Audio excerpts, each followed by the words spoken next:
To order.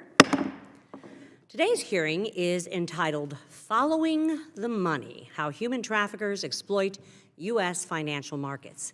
Without objection, the chair is authorized to declare a recess of the subcommittee at any time, and without objection, all members will have 5 legislative days within which to submit extraneous materials to the chair for inclusion in the record.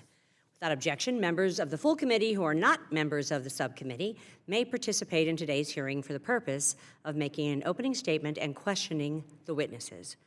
The chair now recognizes herself for 5 minutes for an opening statement. One of the biggest problems confronting our government today is combating the pure evil of human trafficking, particular trafficking for sexual exploitation. To say that human trafficking is a massive problem is to engage in gross understatement. According to a September 2017 report from the International Labor Organization, it is estimated that 40.3 million people were victims of human trafficking in 2016 alone. There is a reason for this explosive growth. Human trafficking is an immensely profitable crime. Profits are estimated at $150 billion a year, including $99 billion from the commercial sex exploitation.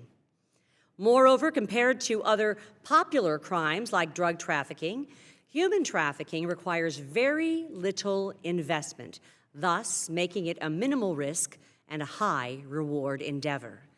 As with any large multinational criminal enterprise, the lifeblood of human trafficking is the ability to transfer money.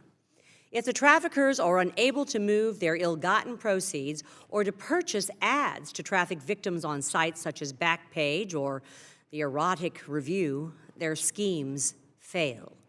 To date, Congress has not devoted sufficient attention to the vitally important question of how do we ensure that our financial markets are not being exploited by these traffickers.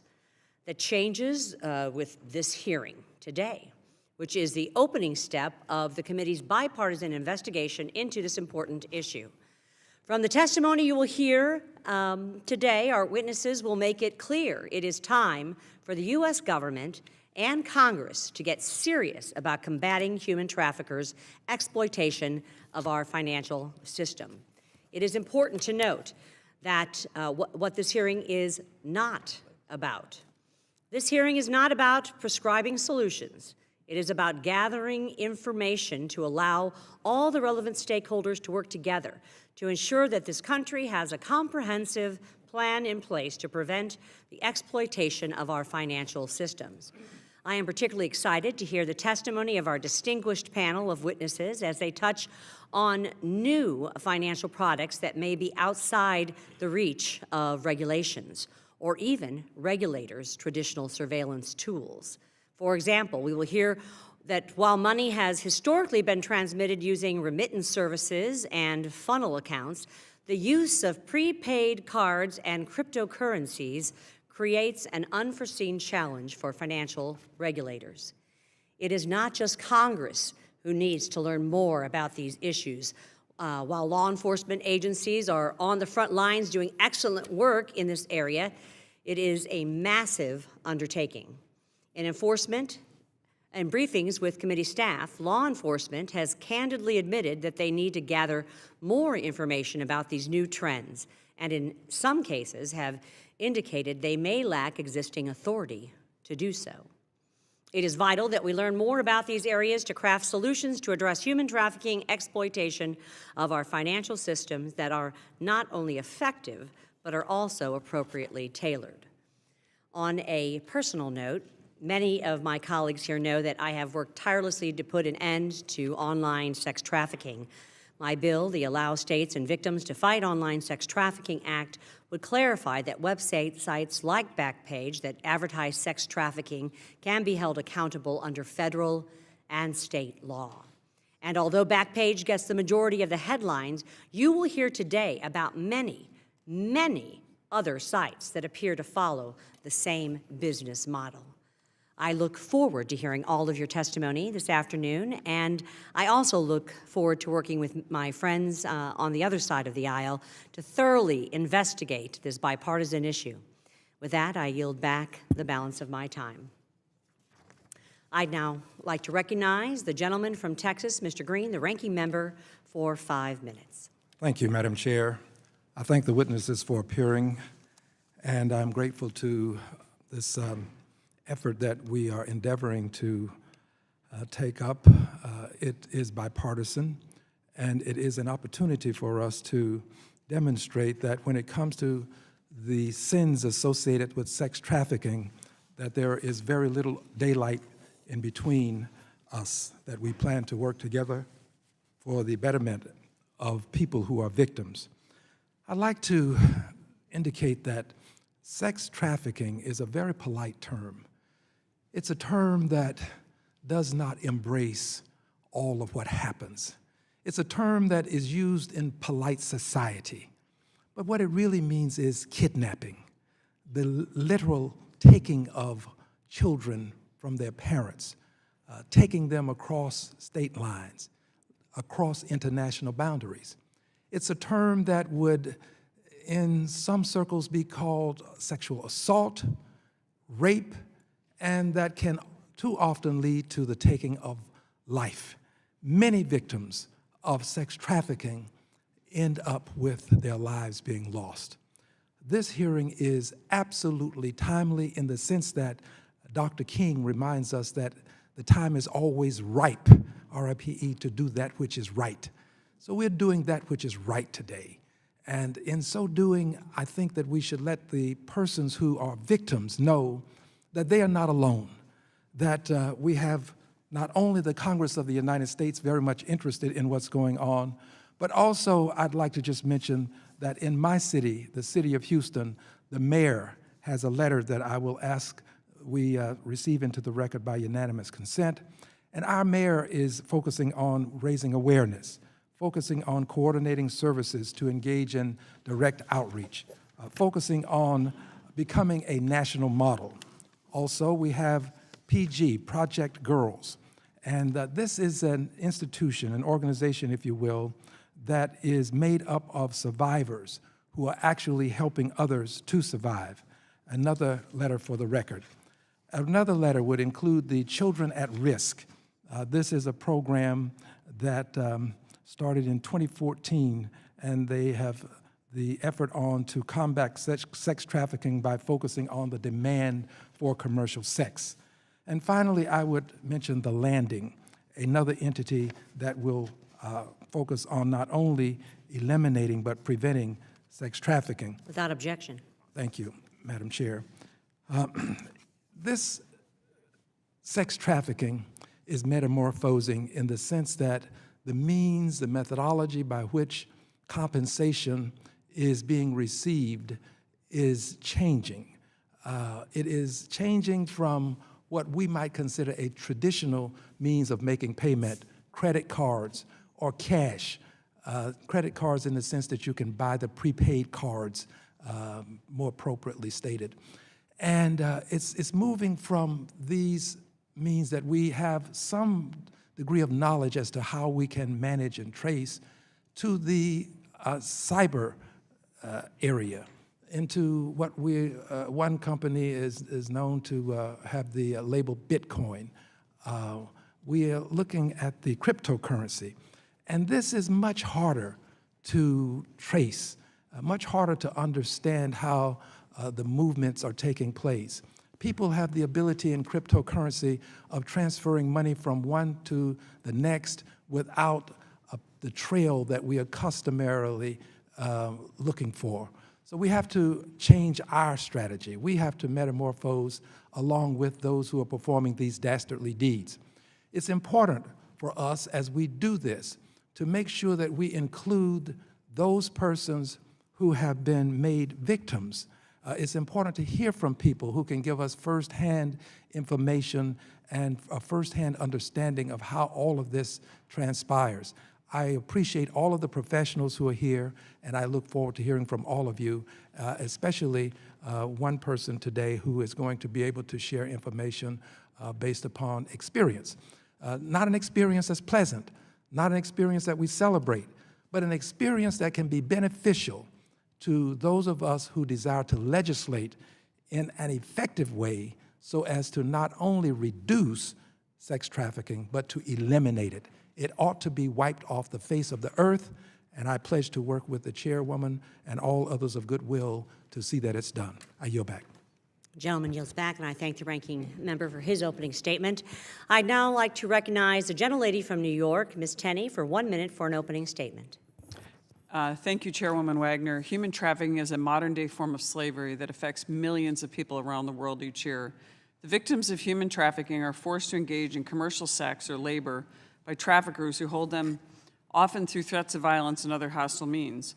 According to UNICEF, there are nearly 21 million human trafficking victims worldwide, 55% of whom are women and girls.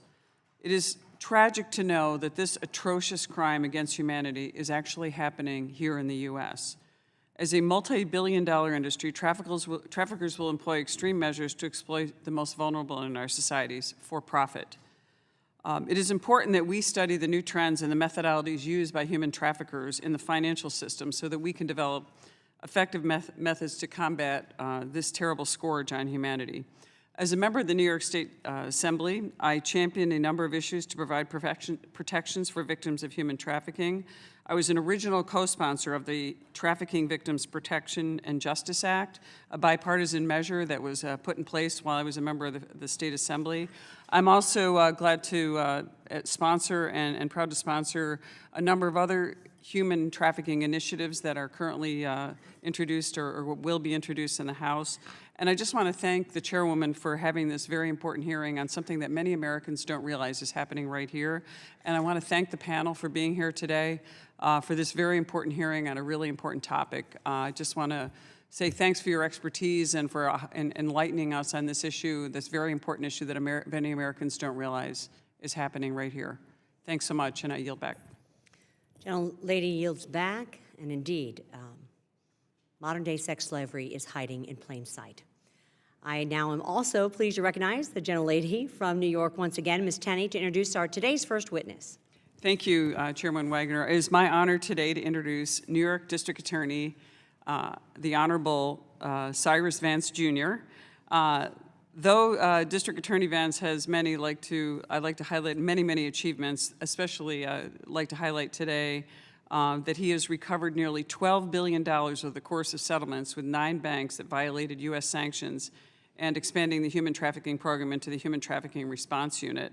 As an attorney and a fellow New Yorker, I appreciate the time that you've put into your job to fulfill your duties and to serve the great state of New York, and we are honored and looking forward to your testimony. Thank you so much for being here with us today. I thank Ms. Tenney for her introduction of our first witness, who I've had the great pleasure of interacting with at the Manhattan District Attorney's Office with his fantastic staff that has been instrumental in helping us as we move forward in some of the legislation that we're pursuing in this committee and beyond. I'd now like to introduce our next witness, Dr. Louise Shelley. Dr. Louise Shelley is the founder and director of the Terrorism, National Crime and Corruption Center at George Mason University. Dr. Shelley is a leading expert on the relationship among terrorism, organized crime, and corruption, as well as human trafficking. She received her undergraduate degree from Cornell University and master's in criminology from the University of Pennsylvania. The chair now recognizes the gentleman from Texas, the ranking member, Mr. Green, to introduce our next witness. Thank you, Madam Chair. Madam Chair, I have the honor of introducing Ms. Tina Font. She is a leading figure in the crusade to help children sexually exploited for commercial purposes. Ms. Font is a survivor of domestic trafficking and dedicates her life to helping women and children heal from domestic sex trafficking and commercial sex exploitation. She also trains law enforcement and other nonprofit groups to help and provide resources to victims. She is a member of the Washington, D.C. Anti-Trafficking Task Force and the Prince George's County Human Trafficking Task Force. In 2010, she was awarded the Frederick Douglass Award. The award is given to an individual who has survived slavery and is using their life in freedom to help others. In December of 2015, Tina was named to the United States Advisory Council on Human Trafficking by President Barack Obama. I thank the ranking member. It's now my pleasure to introduce our final witness, Mr. Bassem Banafa. Am I pronouncing that correct, sir? Mr. Bassem Banafa is a forensic accountant who provides consulting services and expert witness testimony on civil and criminal matters nationwide. Of note, Mr. Banafa has assisted attorneys and investigators in complex cases involving human trafficking, drug trafficking, money laundering, cybercrime, large-scale fraud, and organized crime. Mr. Banafa received his BSc in accounting from Santa Clara University. And without objection, the witness's written statements, I will say, will be made part of the record and recorded after and following their remarks. I welcome all of you. Once the witnesses have finished presenting their testimony, each member of the subcommittee will have 5 minutes within which to ask questions. On your table, there are 3 lights. Green means go, yellow means you have 1 minute left, and red means your time is up. With that, again, welcome to all of you, and I'd like to ask District Attorney Vance to please be recognized for 5 minutes.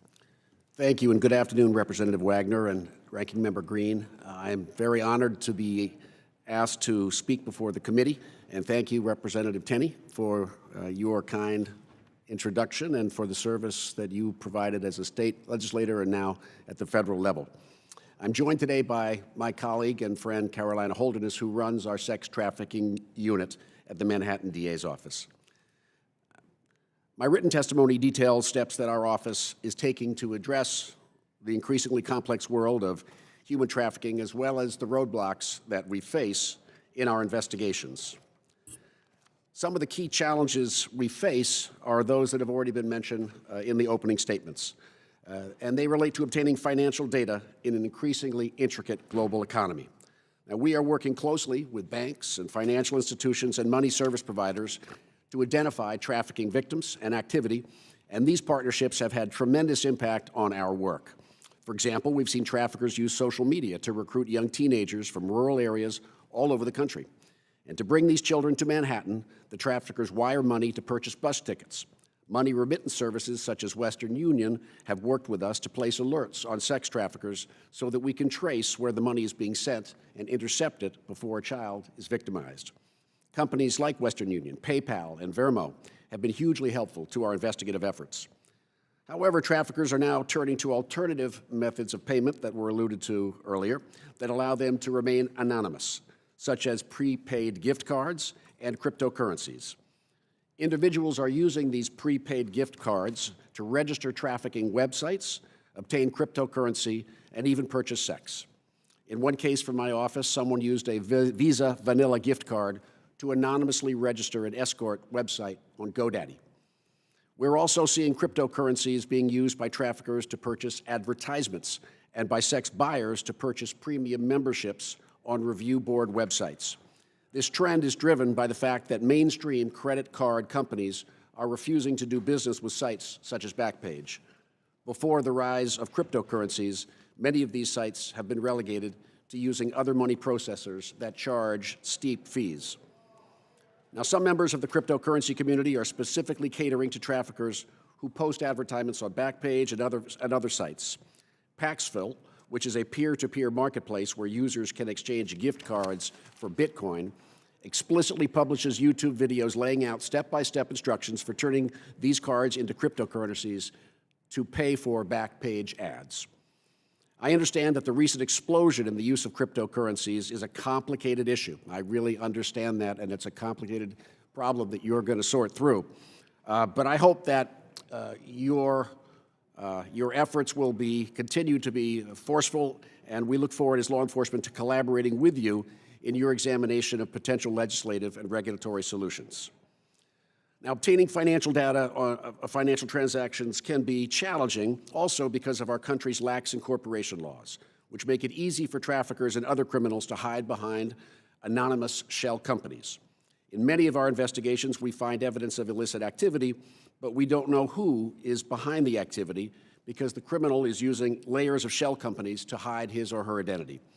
There's a bill currently pending in Congress that addresses this issue, the Corporate Transparency Act, which would require companies to disclose their true beneficial owners so that individuals running human trafficking rings cannot hide behind shell companies. And on behalf of the Manhattan DA's office, and I believe speaking for law enforcement generally, we urge the Congress to pass this act. Finally, I'd like to acknowledge one of the other challenges that we have faced in our investigations, and that is the rise or the use of encryption, particularly on smartphone devices. And I know this is a politically charged issue, but I really want to tell you that since 2014, when Apple and Google moved to what is called default device encryption, to the extent that, for example, Apple can no longer open its devices in order to comply with search warrants, this has confronted law enforcement with a real challenge. Everyone in this room probably uses their cell phone for every purpose in their life now. The same goes for criminals. They have moved off paper, and they are conducting their businesses on the internet, online, and using their mobile devices.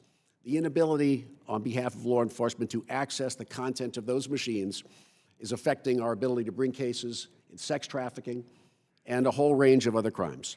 So I know as you look forward to your task, we look forward and stand ready to help in any way we can, Chairwoman. I thank the District Attorney, Cy Vance, for your testimony, and we have had lengthy conversations here about encryption, and it's something that we certainly will be looking into in the future. I thank you for your testimony. I'd now like to ask Dr. Shelley to please be recognized for 5 minutes to give her testimony. Dr. Shelley.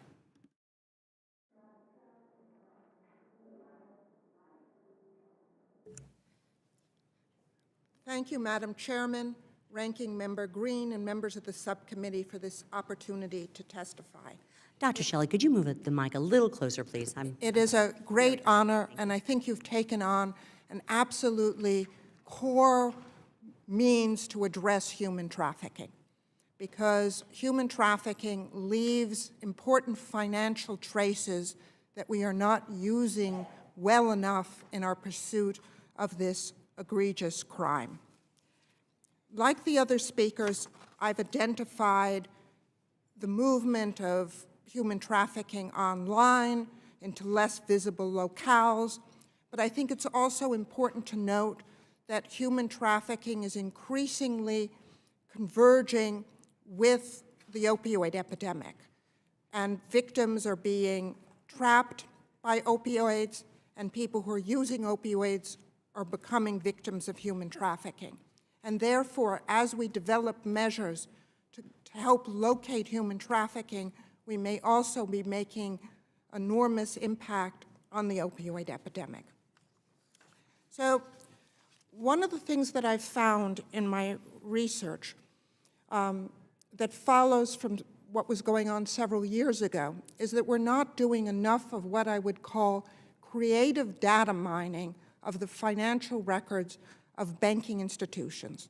I was very fortunate to speak to some bankers who are at the absolute forefront of this, who are what I would call alumni of JP Morgan's initial program that very cleverly found human trafficking in a way that does not harm the victims and is not as sensitive to some of the problems that that Mr. Vance just identified.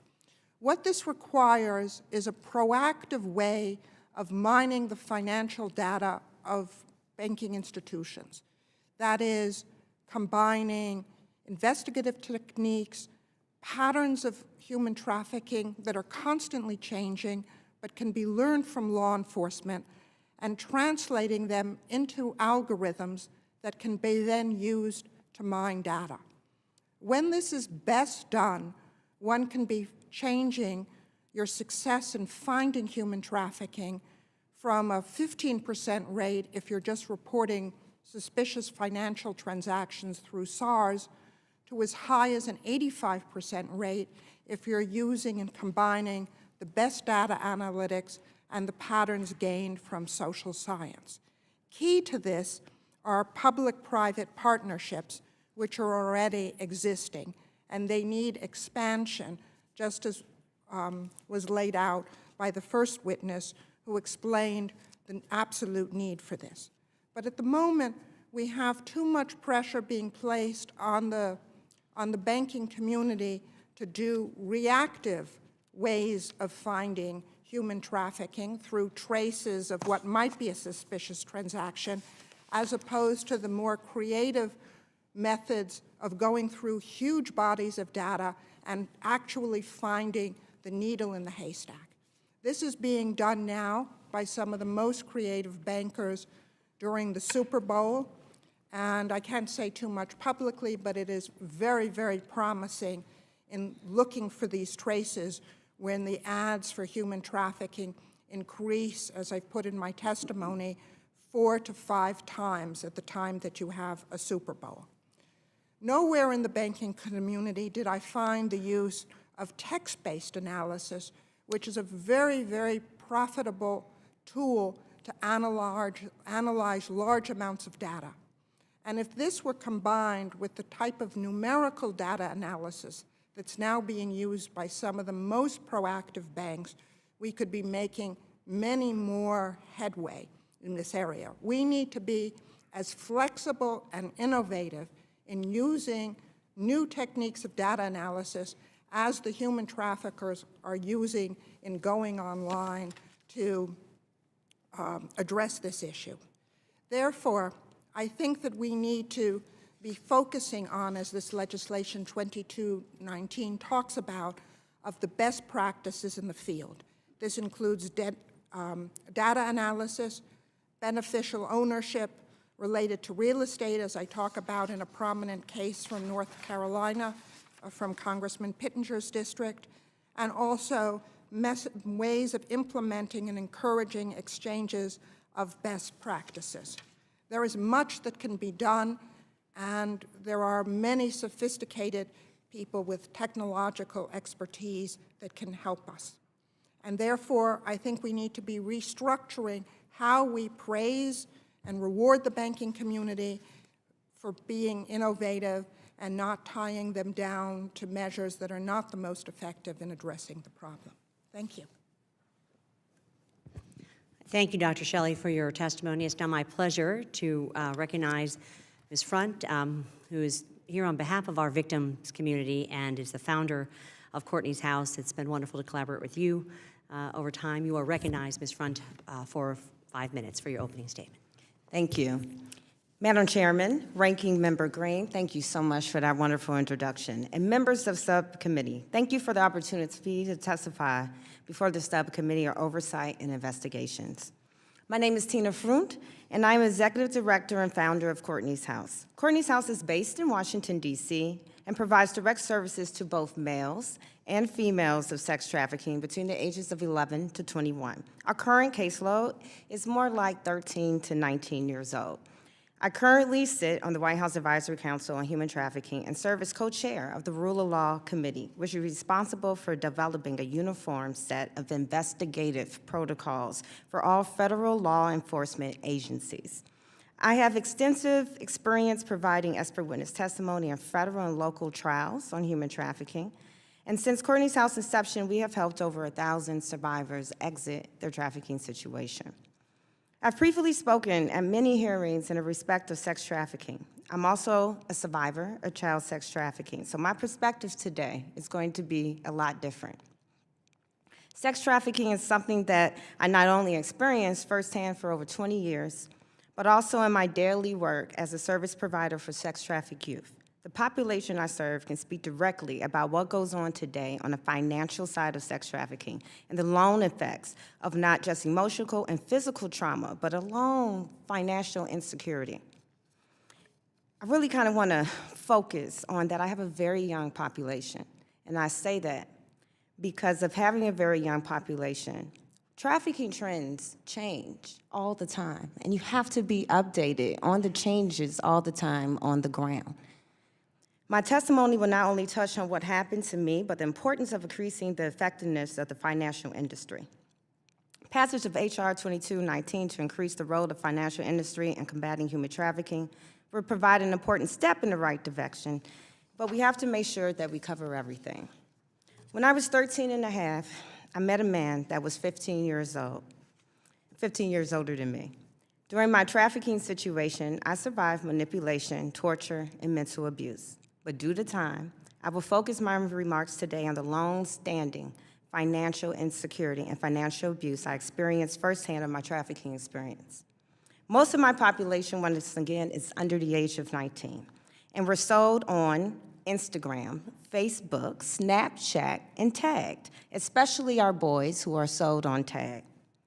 There are a few ways survivors are recruited on social media, through Facebook Live and Instagram Live, where they are actually sold and auctioned off on live. Facebook and Instagram Live now is used heavily to sell survivors because you can allow for your friends and private groups, and then you can use some of these messages to boost your population and pay to boost it throughout Facebook. Additionally, pimps and traffickers use this boost to feature and promote private groups of pimps and traffickers to recruit young girls and to sell them on live. Survivors referred to Courtney's house who are minors are sold on social media. Traffickers are moving away from Backpage and recruiting children and youth on social media. Since January of 2017, 100% of all of our survivors were sold on the following mechanisms I said, which was Facebook, Instagram, tagged. This is very important, and I keep saying how old they were. And it's important that they were 14 and 15 because they can't own things in their names yet unless someone steals all their information to do so. Street, online, and hotel and motels is popular misconception that trafficking does not occur on the street. If this were true, traffickers will miss a population of buyers who still prefer to buy sex on the street. I don't think we actually think of traffickers as business people because that's not even a good business model. You will sell your product everywhere because you will maneuver that everywhere to hide your money. I think that it's hard for people to see and understand street-based sex trafficking. Most traffickers do not have one person they sell, like any good business person. Pimps and traffickers focus on many avenues to increase their weekly profits. Children and youth are placed on the street, but they're also placed at the same time. Hotels, motels, strip clubs, online, and private homes. Children and youth are forced on the street throughout the time. Survivors who are 13 and 15, again, are advertised online. Now, you may ask me, how are they advertised in these open markets? Well, when you are a trafficker and you're a U.S. citizen, you do hand over all your bank information. So yes, children who may get a monthly income every month and it's put on a bank card, when you're with a trafficker, you actually have to hand over your own banking information as well. Your Social Security card, your SSI, your government benefits, your food stamps, all gets handed over to them. Well, that brings us back to me and why this is an important issue to survivors. When I was 14, I had property in my name. I had cars in my name. Of course, I didn't find this out until my late 20s, when I was homeless and trying to apply for programs and transitional housing programs and rental assistance programs, which I was not able to get because my credit was bad. So I got approved, but I can't get assistance because the realtors and the renters won't accept me because my credit was bad and stolen. There were no laws for protecting victims' credit. Still really isn't. It took me many years to prove my identity, many years to ask about laws that weren't even on the book yet to clear anything. It took me more than 5 to 8 years to clear up anything. We had to prove the trafficking situation. I had to help write policy to change the perspective. I've actually never spoken out about my financial issues before today due to my sex trafficking situation. Working through your trauma is one thing, but repairing your credit, fraud, and your financial footprint will take a lifetime. It follows you throughout your time. It stops you and prevents you from moving on. Thank you all so much for your time. I'll be really willing to answer any questions. Thank you, Ms. Roon, very much for your testimony. We've looked at vacator legislation and laws, but I guess I've never really taken into account the difficulties with credit scores and such too. So I appreciate your testimony very, very much. Mr. Banafa, you are now recognized for 5 minutes. Madam Chairman, Ranking Member Green, and members of the subcommittee, thank you for the opportunity to testify before the Subcommittee on Oversight and Investigations today. My name is Bassem Banafa. I'm a financial forensics consultant at my own firm, Bassem Banafa LLC, and for Plainsight, an organization that works on legal transparency. I was previously a forensic accountant with the Contra Costa County District Attorney's Office in California, where I personally reviewed and analyzed tens of millions of dollars in transactions conducted by human trafficking organizations. I also worked at Wells Fargo, where I worked in the Financial Institution Investigations Group, which was tasked with investigating other financial institutions that may have been compromised by criminal organizations and that were processing transactions through Wells Fargo. Prior to that, I worked at TM Financial Forensics LLC, another consulting firm where I worked on disputes that involved tens of billions of dollars in losses between financial institutions that had processed transactions for each other and failed to conduct sufficient due diligence to prevent those same losses. I was asked to provide the committee with an assessment as to how financial institutions monitor, review, and verify depository relationships with payment processors. There are 5 ways that a financial institution can engage a payment processor. 1, engaging a third party to process automated clearinghouse transactions, which are bank-to-bank transactions, bank-to-bank account transactions. Engaging a third party to process payment card transactions, such as through Visa and MasterCard. Engaging a money services business that processes transactions that we're all familiar with, wire transfers or credit card transfers, or engaging a money service business that engages in alternative payment methods, such as cryptocurrency or gift card transactions.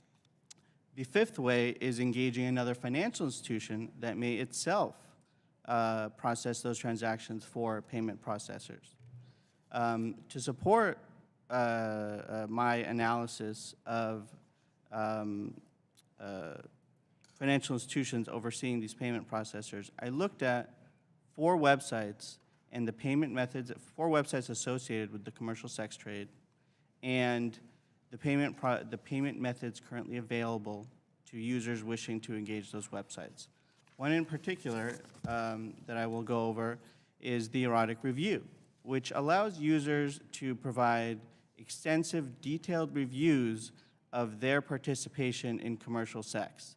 This includes measurements of the victim that they purchased, the ambience of the situation where they engaged in this and a detailed description of the acts that were purchased. This site allows users to purchase access to these reviews and access to posting these reviews through U.S. financial institutions. The cryptocurrency transactions it accepts are accepted through a U.S.-based cryptocurrency payment processor. The credit card transactions that it accepts are accepted through U.S.-based credit card processing companies. The beneficial owners of this website are largely located in the United States. The customers of this website are located in the United States. So how is this company the Erotic Review, able to accept transactions this way with the current backlash against human trafficking?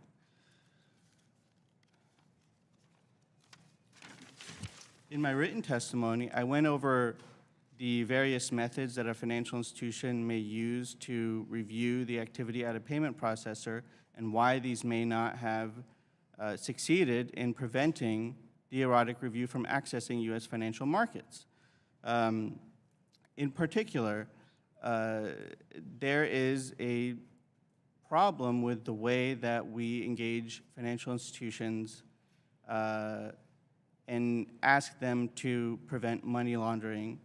The Erotic Review uses a Cyprus-based shell company to accept these transactions. And because this company is based in Cyprus, and through a chain of shell companies that are also based in Cyprus, that are in Anguilla, that are in Amsterdam, the erotic review is able to evade many anti-money laundering structures that exist. And because they're able to evade that, and there are limited incentives for financial institutions to invest more in detecting this type of evasion, the erotic review is able to accept these payments. I concluded my written testimony by asking members of the subcommittee to consider that law enforcement needs to be able to pursue these transactions wherever they occur, in the United States or abroad.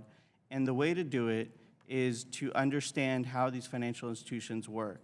And as they've grown to accept cryptocurrency and other payments, their internal structures have become increasingly complex, and it's become difficult to identify what it is that a law enforcement officer needs to subpoena or get a search warrant for.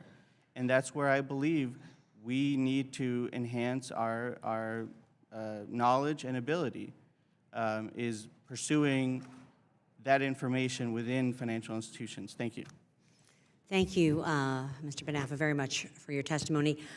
I'll inform members of the committee that votes have been called. I'm going to attempt to get through my questions here first. We will absolutely convene again. They've called them early. I thought they were going to be closer to 3:15 to 3:30, but I'm going to try and get through my questioning. Then we will come back immediately following votes and resume the hearing. With that, District Attorney Vance, I'm going to start with you. In your testimony, you noted that more and more banks and credit card companies refuse to do business with those who facilitate sex trafficking, and as a result have turned to prepaid gift cards. Can you go into greater detail on how the shift from more what I'll call traditional methods, such as wire transfers or credit cards, has changed the playing field for your office, and how difficult is it to find out where the money is coming from, and how difficult does it make to prosecute? Madam Chair, we had the opportunity to talk briefly before the hearing today, and I described to you the difference between anonymity, or my sense of the difference between anonymity and privacy. All of us obviously have a constitutional right to privacy, and I think we are all jealously guarding that. I'm not sure the Constitution has given us the right to be anonymous in defense of investigations by law enforcement. So to answer your question, gift cards that can be purchased with cash and that have no way to identify who is the purchaser are then being accepted by sites such as Backpage in order to advertise prostitution and sex trafficking. I think that is a typical example of how the use of technology and anonymity provided by cards makes it very difficult for anyone to be able to identify who is actually the person who purchased the site, the advertisement on the site. Thank you. Mr. Banafa, and I appreciated your little testimony about erotic review. It's abhorrent, absolutely abhorrent. And I had the displeasure of viewing it for the first time in the Manhattan DA's office in some of their review. It was the first time I had been exposed to this review site. But following up on the question to the district attorney, we know that major credit card companies won't process payments on sites like Backpage, but they will accept these cryptocurrencies. In fact, they often promote this. By moving to cryptocurrencies, credit card companies are now just kind of one step removed. And since I can still use my credit card to purchase a currency like Bitcoin, for instance, how can major payment processors like Visa, American Express, and others monitor transactions and help ensure their services aren't being used to facilitate trafficking? Thank you for the question, Madam Chairman. This issue, a similar issue, came up several years ago with payment processing for adult websites in general, and Visa and MasterCard responded to this issue by requiring direct registration of every merchant, regardless of the payment processor that was being used. I would imagine that requiring registration for Bitcoin processors and ensuring at the merchant level for merchants that accept Bitcoin through processors that are 1, 2, 3 levels removed would provide the information necessary to ensure that this doesn't occur. Thank you. Mr. Frunt, or Ms. Frunt, first, it is an honor to have you here today. You are a tremendous spokeswoman for victims of trafficking, and I am so grateful for our partnership. I know you touched on this in your testimony, but can you elaborate here briefly on the importance of having financial institutions work with victims of trafficking to, as you called it, fill in the gaps? Yeah, one of the things that I think that is a gap is not having survivors at the table with financial institutions. It changes so rapidly that you need to know on the ground what is also happening, but also importantly is when I was trying to clear my credit for years, 5 to 8 years, there was nothing on a bank and websites to tell me anything, how to fraud this, because it doesn't trickle down the training to the person on the 1-800 number answering. You have to go through a lot, and I stopped for a year because I was frustrated. It needs to be accessible to survivors, you know, even in an investigation process, when your case is being investigated, access more financial issues, like we will give you this, we will tell you how it happened, but people aren't asking the right questions to get the right answers. That's like at the 10th step instead of at the very beginning.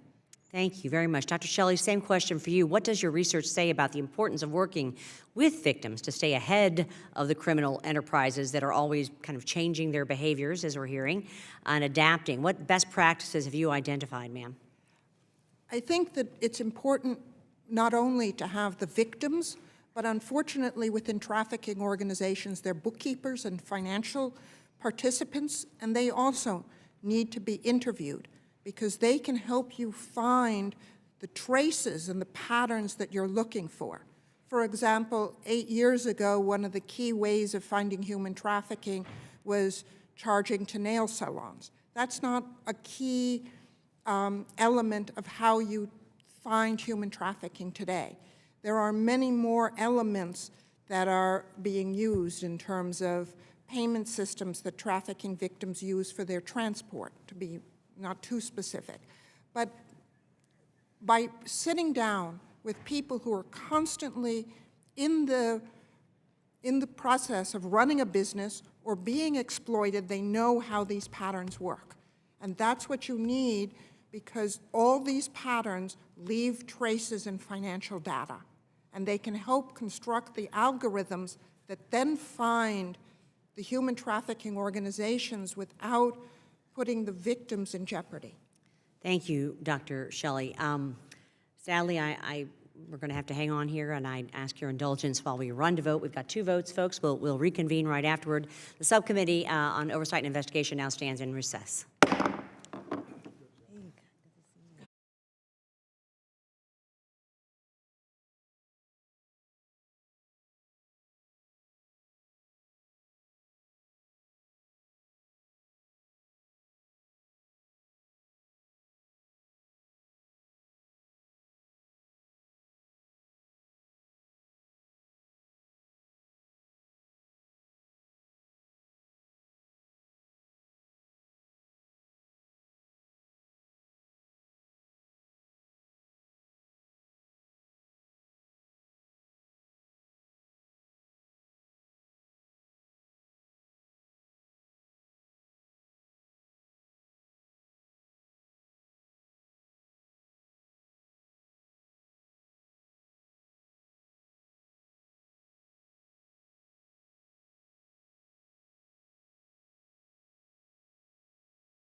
Subcommittee on Oversight and Investigations will come to order. Chair now recognizes a gentlelady from Wisconsin, Ms. Gwen Moore, for 5 minutes. Thank you, Madam Chair, and let me thank the witnesses for coming. I especially want to thank Ms. Frunt for coming. I've had an opportunity to hear about her wonderful program and the numbers of survivors that she has supported, and do appreciate the work. I guess I want to start with the financial expert. My bifocals don't work as well, so excuse me if I mess your name, but Mr. Banafa. I guess I am concerned, or I have a question about how discerning or discovering these financial crimes is being implemented through the President's council and engagement with the financial services community and with victims and survivors. Can you give us a little bit of the elements and the methodology that you guys are using to coordinate all those things? I know an earlier example, and I don't want to consume all my time, was where, like you said, nail salons, people weren't getting manicures at 2 o'clock in the morning, and you were able to figure that out. So how with the President setting up this technology agency, how are you better able to find these algorithms and a little bit more explicit? Thank you very much for the question. Many of these financial institutions are coming together with social service organizations to identify red flags. And although, as Ms. Frunt has explained, these are changing constantly. And my hope is that the result of those collaborations is that we will be able to keep up with those changes. So some examples of the red flags that we've identified include the identification of the types of shell companies, the high-risk jurisdictions such as Cyprus that many of these websites are using. I think 3 of the 4 websites I identified in my written testimony were using shell companies in Cyprus, and credit card companies in the United States were allowing the use of Cypriot shell companies to accept these transactions. Ms. Frunt, I guess I would, you have a day-to-day contact with these young people, and thank you again for this work. I am so happy that you're on the front lines of identifying this as a human crisis issue rather than just a law enforcement issue. How do you develop the trust and so forth to get victims to break through the you know, quite frankly, the brainwash that they've experienced? What do you do? What protocols do you do to try to reach out to these folks?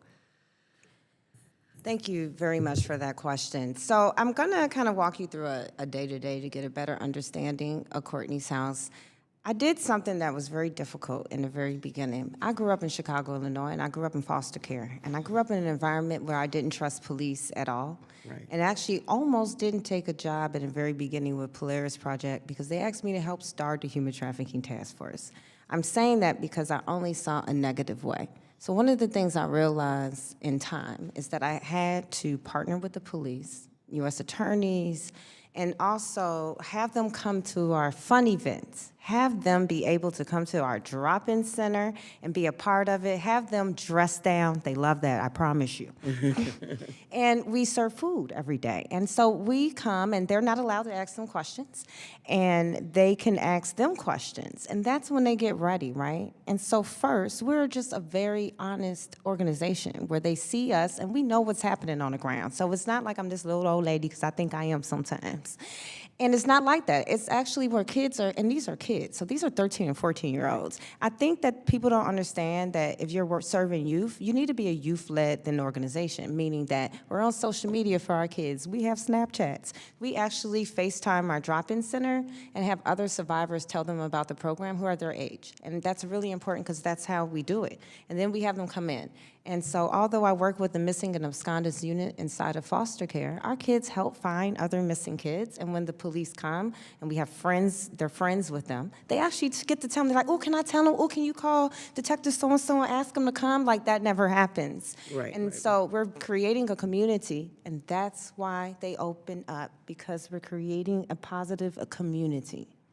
Thank you so much, and thank you, Madam Chair, for your indulgence. My pleasure. Gentlelady yields back. The chair now recognizes the gentleman from Colorado, the vice chair of the Oversight and Investigation Committee, my friend, Mr. Tipton, for 5 minutes.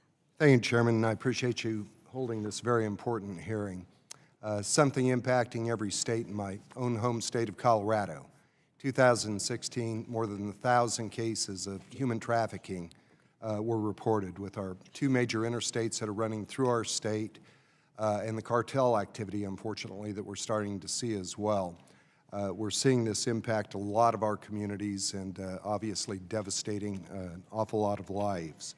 We do have my home area, the West Slope of Colorado, have a group that's called the West Slope Against Trafficking, and it's an anti-trafficking organization trying to be able to create awareness in Mesa County. The head of that organization recently said, one of the most important resources we should develop is a community awareness on what it looks like, what to do when you encounter it, and the knowledge of the crime is the best defense against it. Dr. Shelley, expanding that sentiment onto the financial services industry, is it difficult for financial institutions to be able to use analytical tools to be able to spot the patterns and data that may indicate suspicious or illegal behavior as it regards trafficking? I don't think it's difficult if you have the right skill set on board. I think too many banks have just former criminal investigators, and you need people with data analytics skills, you need people with social science skills, people who can help write algorithms. But fortunately today, there are many people who would be happy to work with the banking community, and the bankers, some of them who are proactive, are seeking help outside, not only with the law enforcement community, but with anybody that can help them. So that's not the problem. The problem is having enough allocated resources that a bank that needs to deal with its SARs that they're just drowning in allows them enough time of 10 or 20 people to do the kind of proactive and creative thinking that this requires. So that's the major challenge. And some of the expanding on that, it caught my attention in your testimony you brought about the opioid crisis. We just had 2 roundtables in my district this last week. The impact, the expansion of that, are those some of the tells that we might be looking for to start to be able to be more proactive?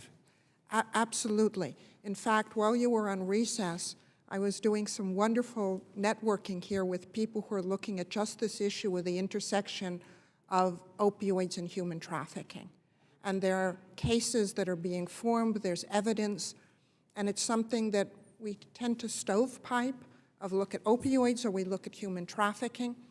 But often the human traffickers are less careful than the drug traffickers, and it can help give us an enormous window into the way the opioids traffickers are operating.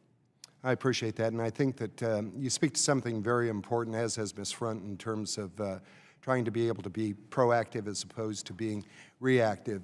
Unfortunately, Ms. Front, you had to live this. Yes. Are there some areas that you could maybe point to that when we're looking at, it all revolves ultimately around finances, as you'd indicated. Where are some of the areas where you see us in the financial service sector to be able to be more proactive as opposed to just being reactive?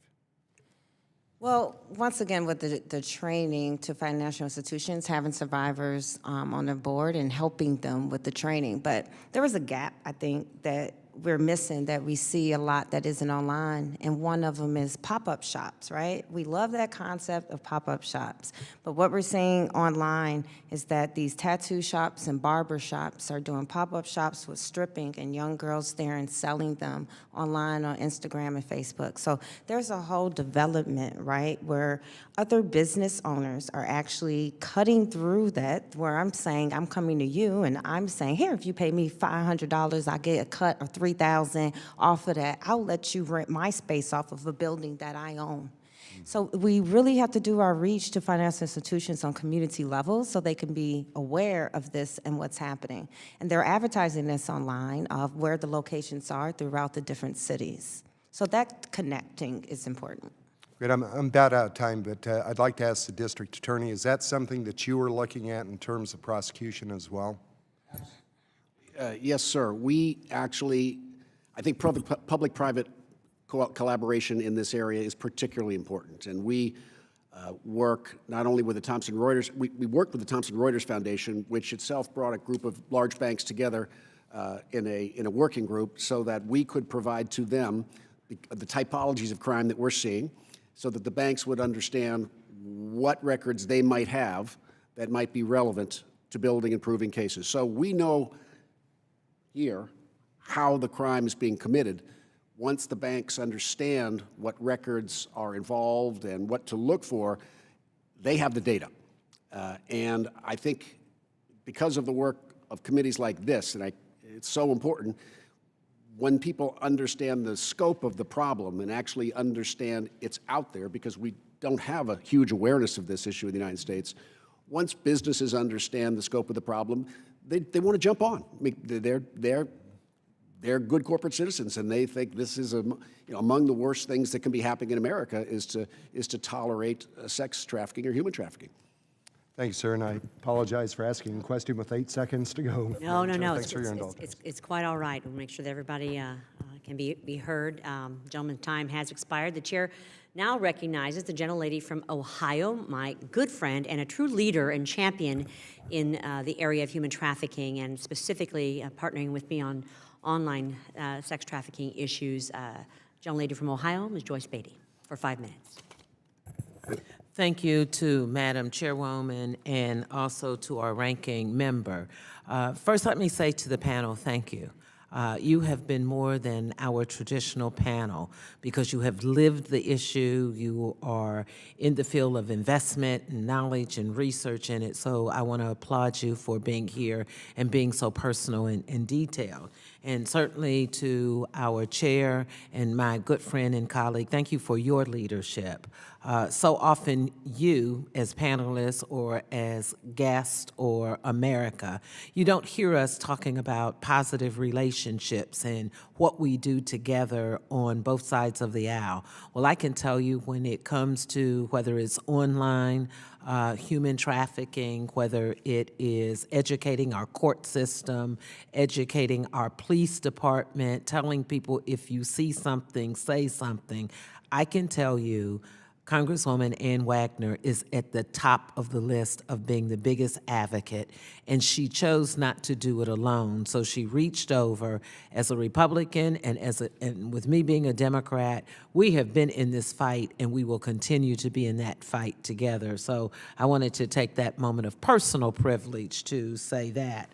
But thank you. I have a whole series of questions like my colleagues, but I'm going to be a little spontaneous here because of the dialogue. So we're hearing a lot about cryptocurrency. We're hearing a lot about how it affects our credit if you have been trafficked. And oftentimes they're using your social security number, your name, your life, and you get no value out of it other than bad credit when you become of age or when you're no longer in that situation. And most of you have mentioned that in your testimony, but I think what struck me, Tina, well, I'm sorry to call you Tina, but that's how I know you. So let me just interject how much I love following you. I was with you 2 years ago when you came with Congresswoman Wagner and Ted Poe and Carolyn and spoke, and it was so powerful. I followed you around the country. But I'm going to take my time to ask all of you to respond to something that she said. What we're doing here is great. We find out about something, and we try to write legislation to curb it or to discontinue it. You know that cryptocurrency is the new way, but you said we should be more proactive than reactive. So what is it each of you would say to us, because we write the laws? And we know it. We've heard you testify on it. We know it's a problem. We know what's happening. We know that there are places like FinCEN that's working on trying to stop this. So tell me what we could do to be more proactive, because I think that's the answer. It's too late when it's over or you're harmed. So what should we do? Ms. Front, do you want to start first? I go by Tina, so that's fine. There are a few things, I'm fixing the gaps to me. I'm going to keep saying it. There is a huge gap with financial institutions and knowing what's happening on the ground. So once again, putting survivors in part of that training and connecting will really help, because it changes so much. And you have to be kind of on the changes that happen continuously too. The other piece to me that's really important, it's how financial institutions and notify. So when I was going through this issue of and cleaning my credit, no one answered that number. Remember that back of your card number, that 1-800 number Yes. that you have to call? Well, they don't know anything about trafficking. And they have no idea, and they send you around with all this information that you have to prove. There's nothing on anyone's website that I could look up that anyone knew anything about. It was so frustrating that I did stop. You get so mad, you stop for a couple of years. It's hard when you talk to lawyers and things weren't introduced yet. So it makes it so frustrating. So these things aren't accessible to survivors. It's not even explaining anything on it. So that is an easy fix to me, of making something accessible and saying that you do something. Also, if police would tell people more about that, you will give way more information. Why do kids tell us things and adults tell us stuff? Because I tell them this is to help you and clean, because you can't get your own apartment. You're not going to be able to get anything.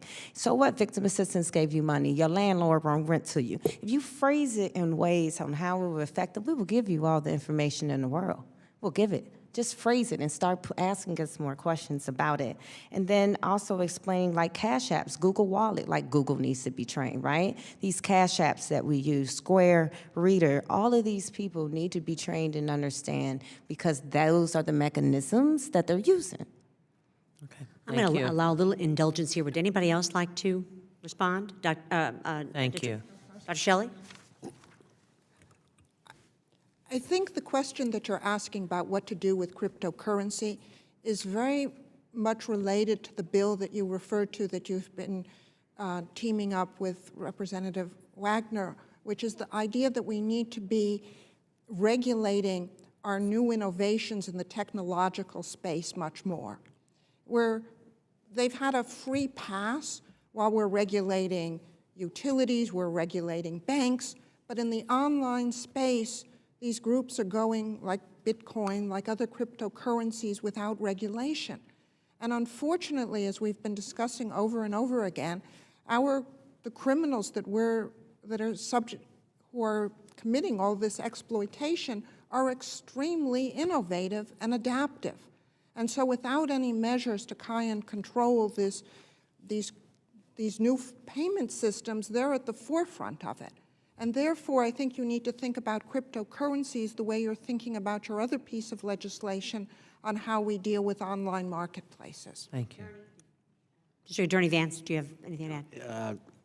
I couldn't agree more than what the doctor said, so I support her suggestions. Britain now has a cabinet-level position to deal with human slavery, and that says something about the commitment of that government and country to the issue. And with that kind of leadership, it provides the opportunity for the country to be inspired to heed the call for both good corporate citizenship and personal involvement.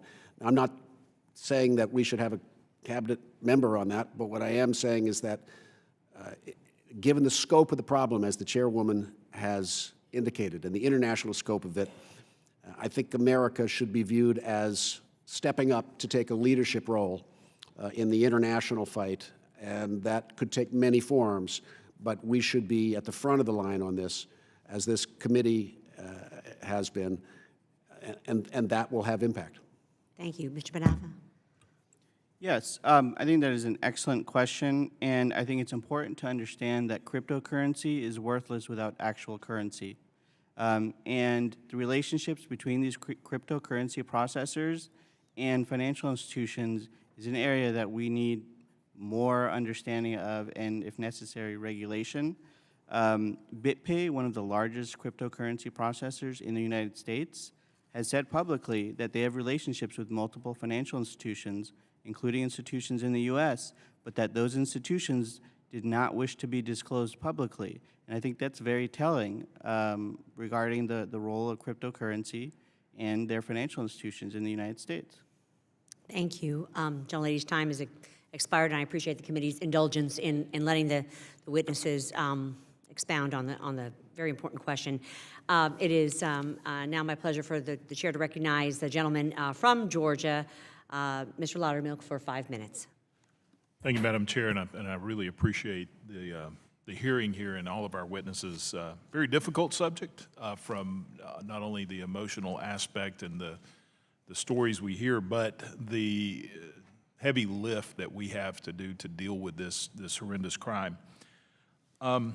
Dr. Shelley, we're currently looking at updating the Bank Security Act, and we've had several hearings in some other subcommittees and full committees on this, the updates, which it needs to be updated to actually incorporate new technologies and the new financial systems that we deal with today. But it was interesting in one of the hearings recently, many of the bankers that came in and testified, it was that they understand the importance of the SARs that they fill out, the suspicious activity reports.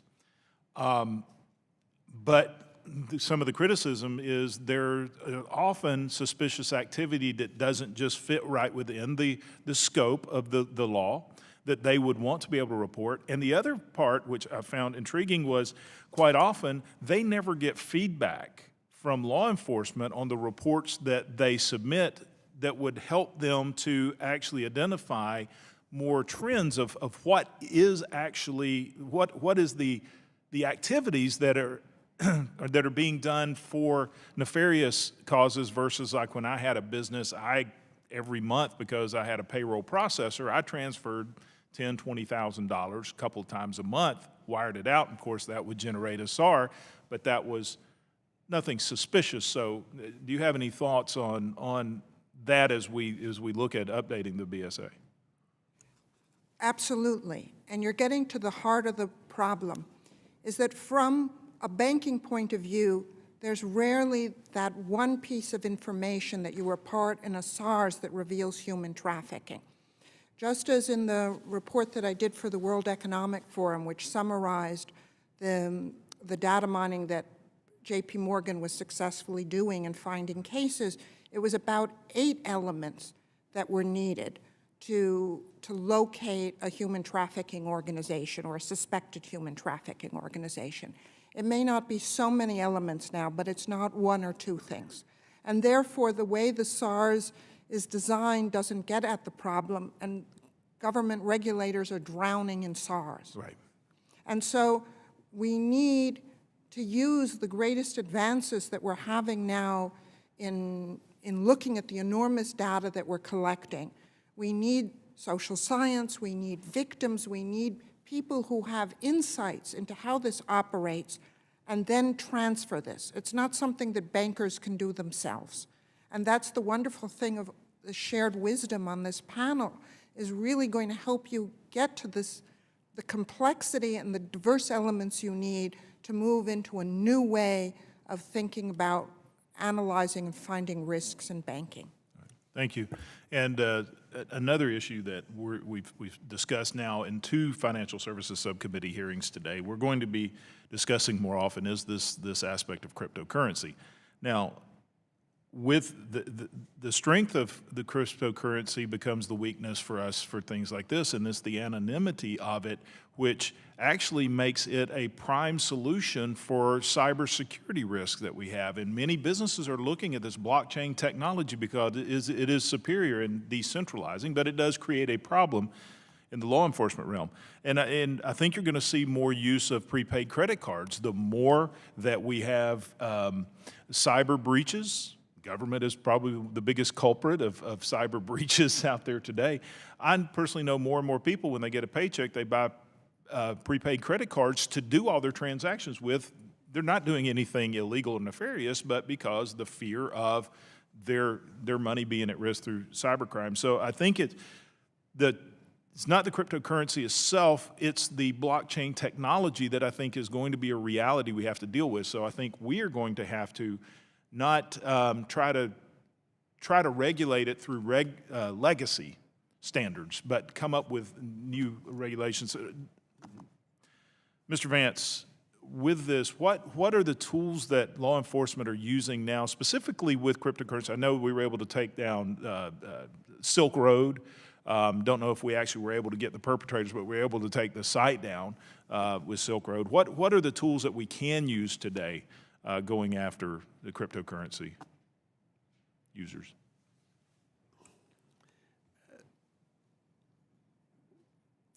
I think first and foremost is to find a human to be able to explain what's happening. That is old-fashioned, inside witness who may be seeking leniency.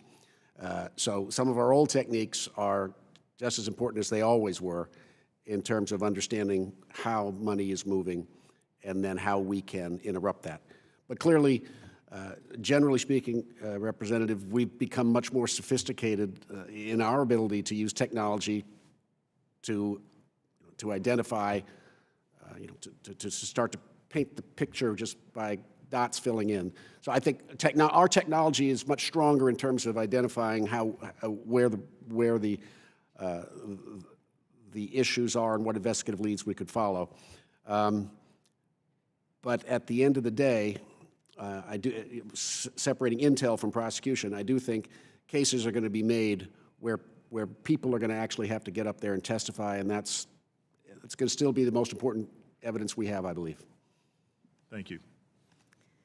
Gentlemen, time's expired. The chair now recognizes our ranking member, Mr. Al Green, for 5 minutes. Thank you, Madam Chair. Again, I thank the witnesses for appearing.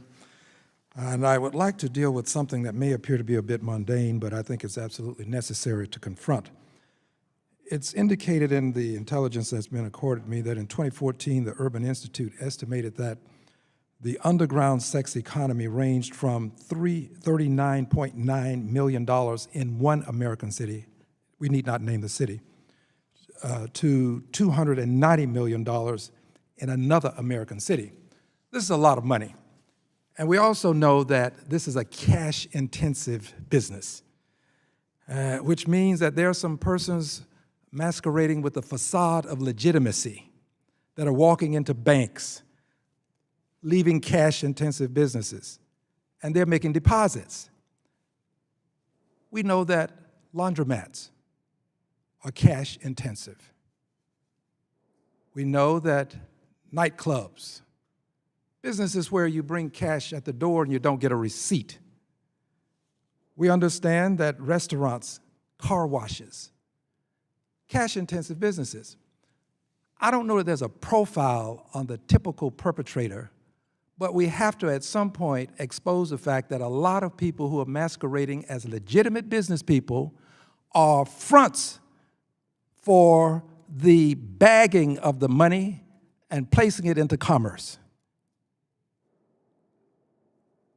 We have to go after them, but we have to expose them, and the world needs to know who they are.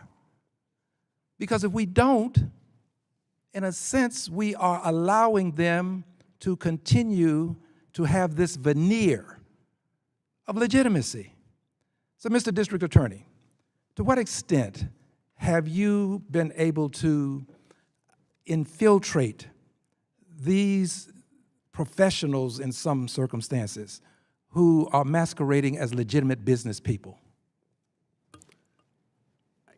We opened up our human trafficking resource unit in 2012, and we've had dozens of indictments and obviously investigations, scores of investigations. Congressman, I'm not aware of us having found a business such as you describe and identifying that as the source for money laundering of a human trafficking operation. But what we do see, and the way we approach these investigations now, are not as sex crimes investigations, but business crime investigations, because this is a business. And so what has changed from, I think, our prosecutor's perspective is we are using all the traditional investigative techniques that go along with business investigations,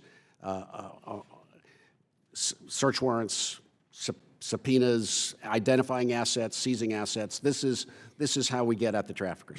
May I just intercede and suggest this? What about, you talked about human capital in terms of ascertaining your intelligence, acquiring your empirical evidence. What about surveillance? In my city, there is a business that never has cars at that location, but we know that it stays in business. It deals in the purveying of paraphernalia for sex. Never any cars there, but they stay in business. Wouldn't that kind of surveillance at least give some indication that there may be something untoward occurring there? Absolutely.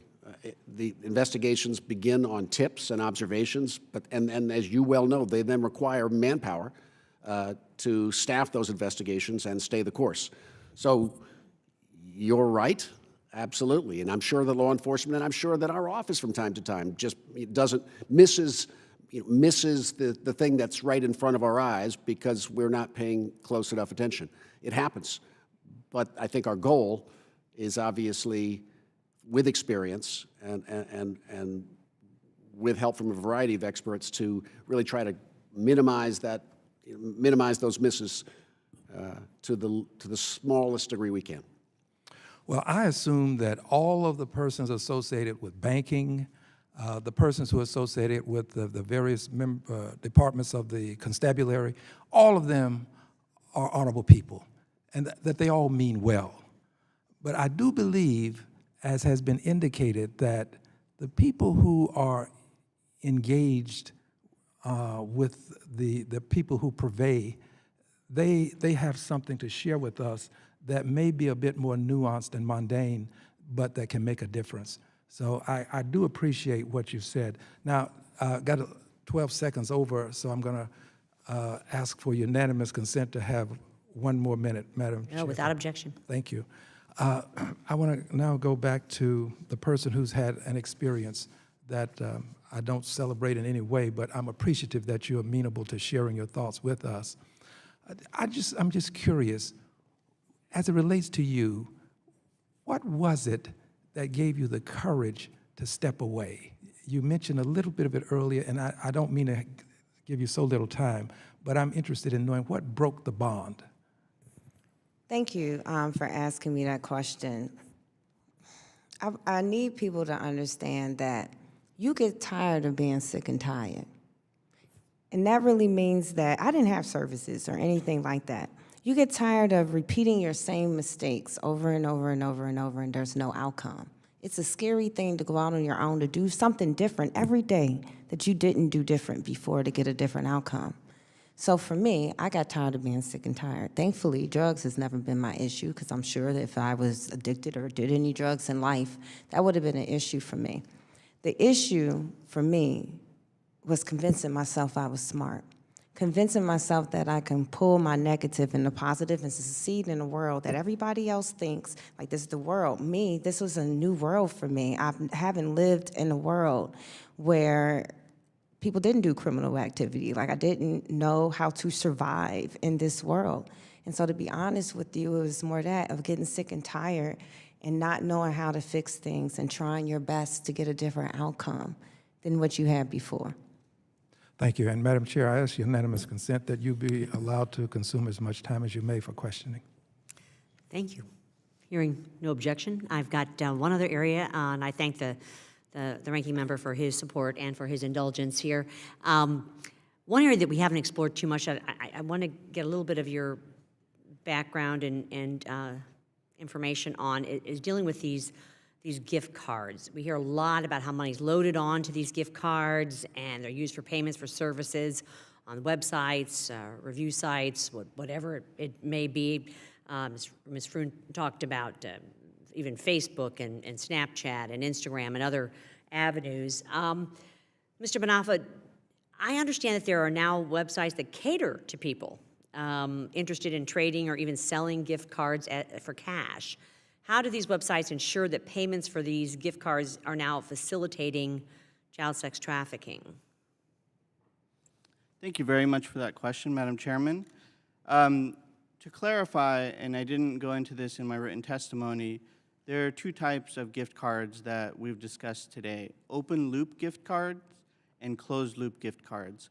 Open loop gift cards refer to prepaid Visa and MasterCard cards. So those are cards where you can reload money and it's cash and it's not limited to a single merchant.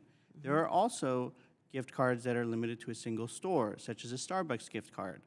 Those cards are now being used on websites to purchase access to the erotic review, to purchase access to other merchants that wish for their customers to remain anonymous. City Guide, Eros, any of these websites out there, correct? Yes. All right.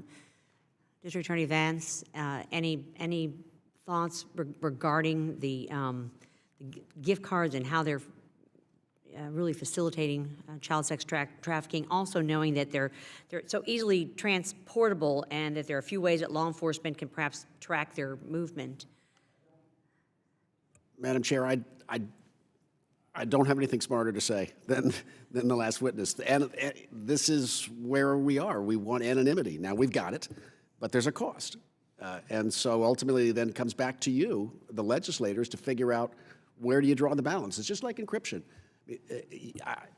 We have sort of ceded in the internet world authority to the players of the world without regulating it. And we are now come on a time in our culture where we'll see the consequences of that total unregulation is behavior that is occurring right in front of us that we know is awful, but we don't yet know or have the willingness to step in and say, we're going to impose some laws here. And at the end of the day, I think that's what we're going to have to do if you want to actually take on the kinds of funding questions that you're exploring. And a lot of folks won't be happy if you do that. But a lot of us will say, you know,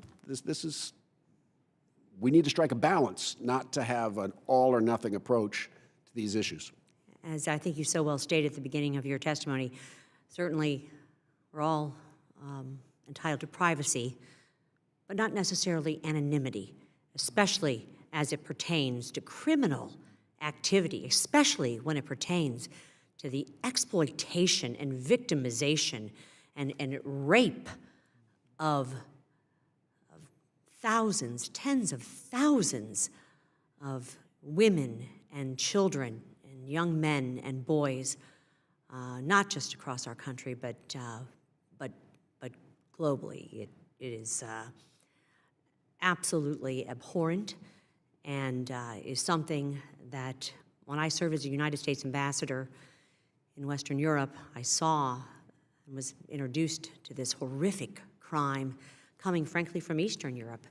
Never did I realize until I returned home and began to delve in that, again, it was happening right here in the United States of America. It is incumbent upon the Congresswoman Moores and Beatty's and certainly our ranking member here, Congressman Green, and myself and others to stand up for those who have no voice, to give you the tools and the resources so that you can put these criminals behind bars. We have no business in the United States of America to turn a blind eye to modern-day sex slavery, which is exactly what this is.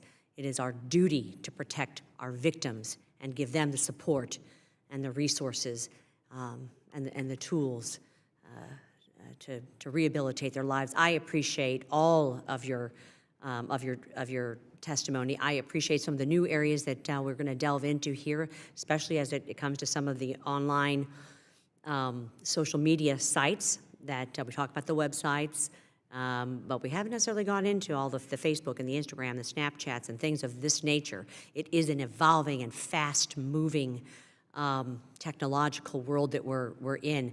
Mr. Banafa, what you had to say about Cyprus and some of the domestic platforms, financial systems that are really enabling the money to be had, pop-up shops, the credit score issues. I look at vacator laws that are we fight for to allow a judge to be able to say if you were accused of a crime by virtue of the fact that you were a human trafficking victim, perhaps you should that crime should have the opportunity to be vacated so that you can get an apartment, find a job, go back to schools.